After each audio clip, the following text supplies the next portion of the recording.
a todos e todas que vieram prestigiar esse vídeo do projeto submetido ao Simpósio Online de Ciência, Tecnologia e Inovação em Biotecnologia, oferecido pelo Instituto Vital Brasil. Eu sou Adriane Sacramento de Moraes e vou apresentar esse projeto intitulado Avaliação Farmacológica de dois derivados da artemisinina como agentes terapêuticos e sondas fluorescentes para o estudo e tratamento da malária. Esse projeto foi desenvolvido em parceria com a Fiocruz Bahia, a Universidade Frederica Alexander e financiado pela FAPESP. Bom, a malária é considerada uma das doenças infecciosas mais incidentes no globo e é potencialmente fatal quando não tratada, acometendo milhões de pessoas todos os anos, principalmente na região tropical, de acordo com a OMS. Essa doença é causada por parasitas do gênero Plasmodium, principalmente nos humanos Plasmodium vivax e Plasmodium falciparum, esse último responsável pelos quadros graves da doença e da malária cerebral.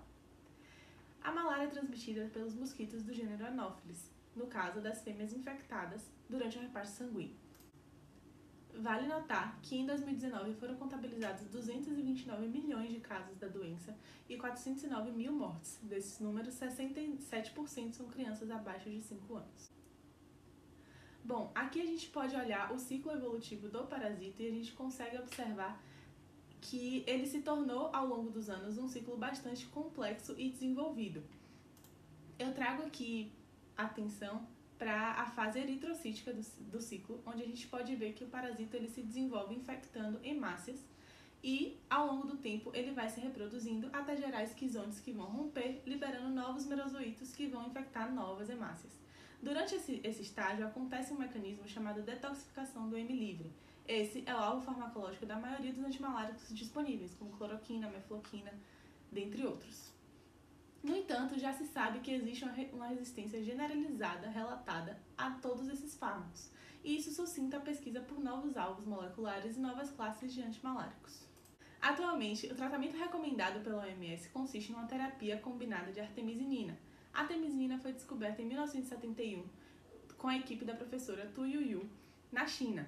E essa planta, no caso, a Artemisia annua, ela possui o princípio ativo que é a de hidroartemisinina, a qual possibilitou o desenvolvimento de diversos derivados da artemisinina, como artesonato de sódio, ácido artesônico, dentre outros.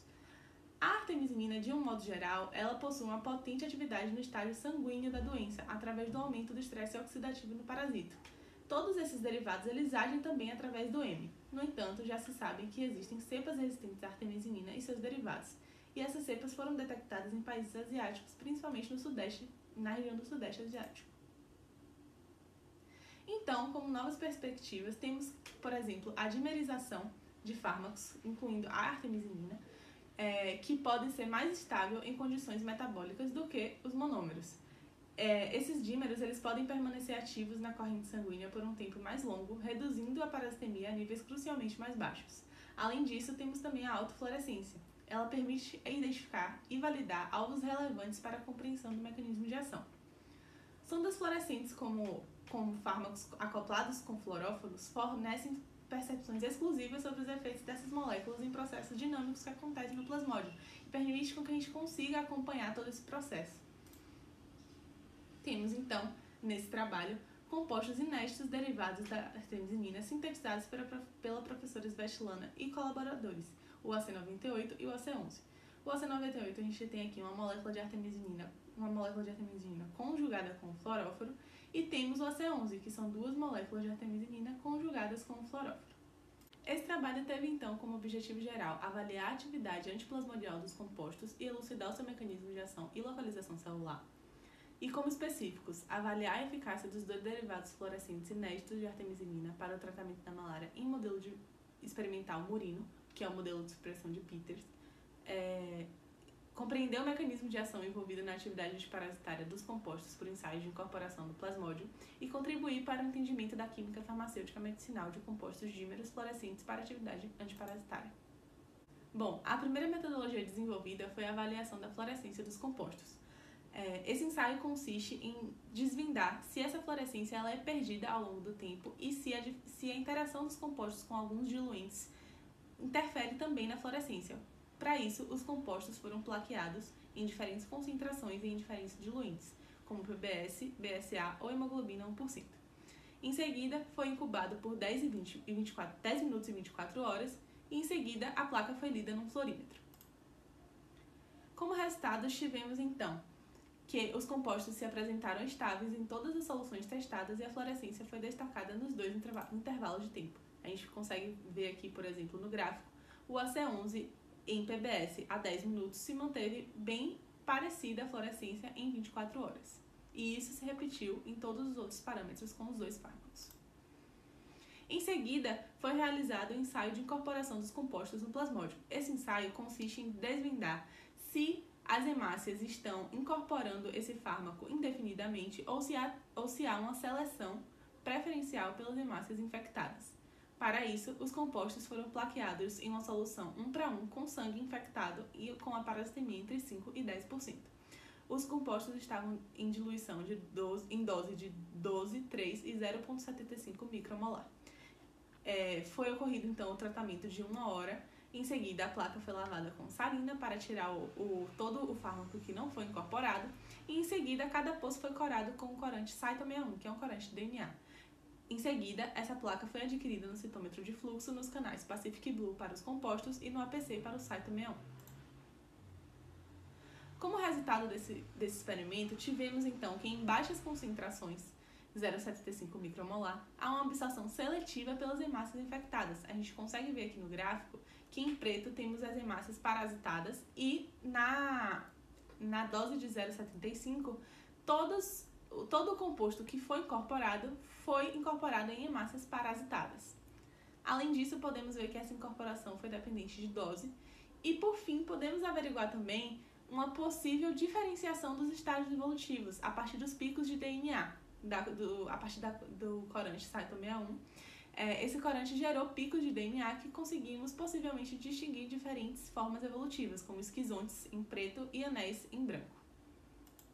Por fim, foi realizada a atividade antiparasitária in vivo do AC11 e do AC98, através do ensaio do modelo de supressão de Peters. Esse modelo pressupõe que, através do tratamento com os compostos, poderemos avaliar se esse fármaco é capaz de suprimir o desenvolvimento da doença nos camundongos. Então, a infecção ocorreu em camundongos suíço-Webster machos que foram infectados com eritrócitos parasitados. Após 3 horas, foi realizado o tratamento 4 dias consecutivos e foram testadas as vias subcutâneas e orais, a via subcutânea e a via oral, e os grupos foram AC11, AC98 e artesunato na dose de 65 micromolar e o grupo veículo. Em seguida, também foi testado um grupo extra do AC11 na dose de 22 micromolar.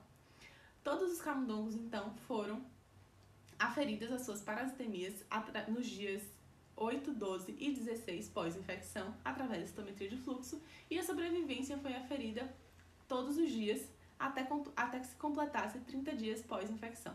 Se o camundongo estivesse vivo, ele era considerado curável.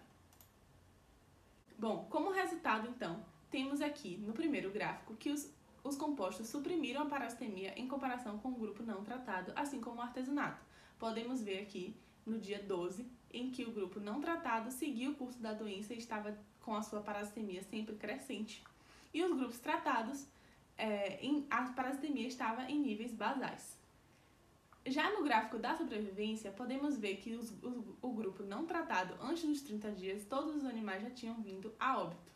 O que mostrou que esse tratamento com os compostos aumentou a média de sobrevivência dos animais, porém não foi eficaz em reverter a sua mortalidade.